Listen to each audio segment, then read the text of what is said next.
The NBA season, it's going to be here before we know it. We're just 26 days. That's it. That separates us from that sweet, sweet joy of opening night in the NBA. Teams around the league, they're getting ready for the preseason to tip off. And teams that are playing internationally, they have already started training camp, including the Knicks. See Josh Hart there on the court with that brace on an injured finger as they get ready to open their season in Abu Dhabi, their preseason rather, against the 76ers. Joel Embiid, he's in the gym, but his status for those games and really for the season still up in the air. We hope to hear from him on Friday along with the rest of the Sixers for the first time since he had surgery back in April. So a lot of questions, right, surrounding the 76ers squad. It's a good thing we have the best in the business assembled to answer them. Bobby Marks, Tim Bontemps, I'm Malika Andrews. And Tim, by this time tomorrow, reporters, they should have met with Joel Embiid.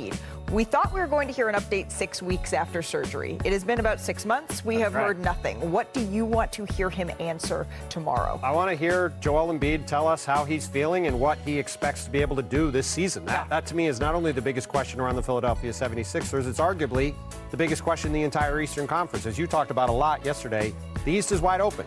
And if Joel Embiid is able to be on the court, if Paul George is able to come back from this knee injury, they've got Tyrese Maxey, they've got Kelly Oubre, they've got VJ Edgecombe, the third overall pick in this year's draft, Jared McCain, we'll talk about in a bit. Obviously was going to look like he could be Rookie of the Year last year before he got hurt. They have a lot of talent on this team. They can compete with anybody in the East, but it all goes back to this guy right here, Joel Embiid. And can he get on the court, and can he look like the guy who a couple of years ago was going back and forth with Nikola Jokic for MVPs? If that happens, Philly's in business. And if that doesn't happen, the season's going to look like a lot like last year. That's going to lead to a lot of questions about the future, not only of Joel Embiid, but of this Philadelphia 76ers team going forward. So if anyone forgot how many games, as we say hello to our Brian Windhorst, Joel Embiid played last year, he only played in 19 games. That was his fewest since the 2015-16 seasons. This is a guy who averaged a point a minute in 2023-2024. Brian, what have you heard about how the 76ers are planning to manage Joel Embiid here? Yeah, so I know that there's going to be a big focus of when Joel Embiid is going to be able to play. And I'm not sure that you're going to get a firm answer on that tomorrow or even in the near future. What I think the 76ers want is not so much about when he can start playing. It's about when he does begin playing, keeping him sustainably on the court. Yeah. Because he was never right last year. From the first moment of training camp, he was never right. He was fighting against that knee. It took him weeks just to figure out what to do about that injury before he had the surgery. So I know there's such a focus on when to see him out there. It's really a holistic approach. They're really trying to figure out how to keep him upright. And obviously, we also need to hear from Paul George, who had surgery in July, to see when his timetable might be. And I also want to point out, not to focus on the negative, they still have an unsigned key piece in Quentin Grimes, a restricted free agent who's been in a stalemate for months now. That is also unresolved. And Paul George, Nick Nurse, and Daryl Morey, the GM of the team, will all speak tomorrow. And Shams has said that Quentin Grimes, he may not even travel with the team on this upcoming international trip as they try to work out this contract here. I don't like this. I don't like that we've started this show in this segment, and I think if we had turned the word surgery into a drinking game, we'd all be drunk 5 minutes in. I don't like this, Bobby. So can you show us what it is the 76ers are actually dealing with, what they're looking at with their roster? It's the forgotten team, right? Remember last year's offseason winner, the Philadelphia 76ers? They go out and sign Paul George. They draft Jared McCain here. This is the roster. When we look at it, when it's healthy, I think it can compete with New York and Cleveland in the Eastern Conference. Of course, the question regarding Joel Embiid and Paul George and Jared McCain coming back from that injury. Tyrese Maxey, of course, is back. Here's some of the big questions when we look at Philadelphia. Which Joel Embiid and Paul George will we see this year? Both guys certainly limited last year with injuries. Did we learn anything from last year? Look at this. 15 games together, the big three, one game under 500. Malika, I think this backcourt, when you look at Maxey, McCain, Edgecombe, and I think, when they add Quentin Grimes, could be one of the better backcourts in the Eastern Conference. And the Achilles, the front court depth, when you look at it, at Dembona, Andre Drummond, Trendon Watford, Justin Edwards. I do think there's an Achilles with this Philadelphia team outside of the injuries. the front court depth where there could be something that they're going to have to address during the season. I just remember, and I've said this a couple of times, I went out to the 76ers training camp last season, Brian, and when I went out there, before a game had even been played, what Joel Embiid had told me was, okay, this team is assembled so that I can miss games. Of course, not play in only 19, but this is the way that this team was put together. I'm not sure I see what's different from last season to this season. Do you? No, I think the big concern about Joel Embiid is that he left Paris from getting his gold medal healthy. He was not dealing with any sort of significant knee thing. And when he came to work to begin working up for the season, he wasn't right. And, you know, he searched for a way to deal with that. And, you know, unless that is resolved, in all honesty, we're talking about a middle-of-the-pack team.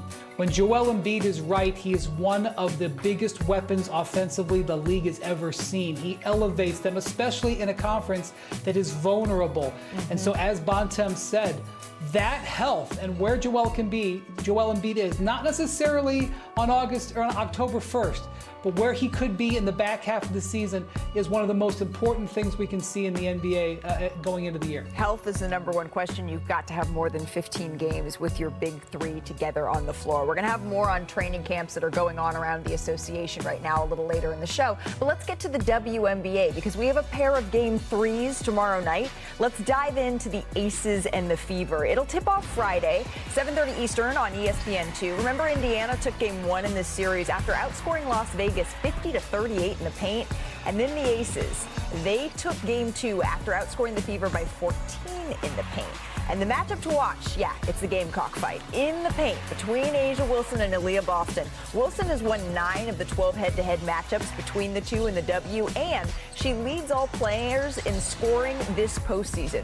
Only Wilson is the only player outscoring Indiana's Kelsey Mitchell. She has been outstanding, right? She leads all players in made threes and is making them at a 43% clip while also ranking 6th in paint point scoring. So now joining us from the site of Game 3 in Indianapolis, it's our WNBA insider, Alexa Philippou. Alexa, with this series now all tied up at 1 game apiece, how are the Aces approaching this all-important Game 3? Yeah, well, Asia Wilson said after game 2 that, look, game 1, they didn't come to work. Game 2, it was really what they were looking for. They came to work that day and they played Aces basketball. And so they want to be able to bring that same energy into game 3 tomorrow night. And what that looks like, too, is, Becky Hammond had this really cool analogy where she was talking about, games like this, especially in the playoffs, it's like two energies that are competing against each other. And you need to be the one that breaks the other team's energy and the other team's will first. And we saw that in game 2 with how the Aces really dictated the game on both ends of the floor, using their physicality and aggression to really get things moving on their end and go out to a really big lead. So for them, they also have talked a lot about not trying to skip steps when it comes to the emotional highs and lows of series. They talked about it with the first round series against Seattle, and it came up today as they try to not just be complacent with getting, game 2, winning that one game by a lot of points. They know they have to come ready to work for game 3. But where you're sitting right now, it is going to be deafeningly loud tomorrow night, Alexa. Gainbridge Fieldhouse is one of the most difficult places to play in the league, but the Fever, they need to make adjustments. They need to do something different. How can they bounce back in this game 3? Yeah, well, Stephanie White thought that her team didn't really do well in matching the Aces' physicality and level of aggression, and they didn't withstand the punch that Las Vegas was able to give to really start game 2. And so for them, we saw a lot of that in how their offense looked. It was pretty choppy at times, Aaliyah Boston told us today, and they didn't think that they were actually making Kelsey Mitchell's job any easier. I mean, we know how much they rely on her to really be the fulcrum of their offense, but they need to make sure that they are moving without the ball and setting screens and just doing everything to really make it difficult for the Aces on the defensive end to do what they want to do. And so for them, making sure they're really strong in that movement should be able to help Kelsey Mitchell out and the overall offense. And they know that being able to be here will be an emotional high back in front of their home crowd, as you said, and that they also want to play free and without pressure, which they've done really well most of the season. I'm looking forward to that game 3. Alexa, while we have you here, though, another story we're following in the W, the Liberty. They parted ways with head coach Sandy Brondello this week. Brondello had led the Liberty to 2 WNBA finals in the last 4 seasons, and of course, she won the championship with the Liberty last year. And today, we heard from the Liberty brass for the first time since her dismissal. What can you tell us about why the Liberty made this decision? Because it was perplexing to a lot of fans. Yeah, well, Liberty GM Jonathan Kolb met with a select group of reporters today, and he called this decision proactive, not reactive, and said that it was really a determination to try to continue to evolve with the league and really lean into innovation and adapting with where the league is going. So much so, in fact, that the same kind of effort and conversation was on his mind last year when they ultimately won the championship.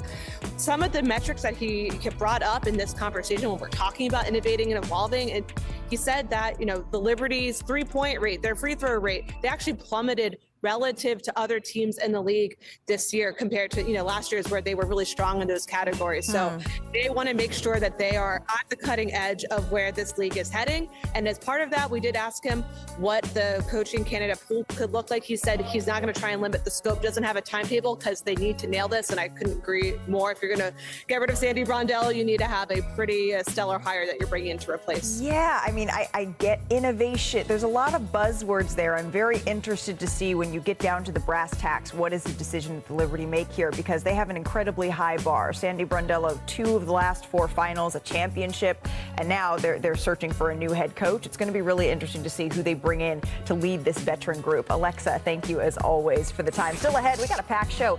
3 legends, 3 different paths, but we'll tell you why one of these players is primed to rewrite the story of the season. Plus, the rankings, they're in, but will one of ESPN's top 10 break away from the pack? The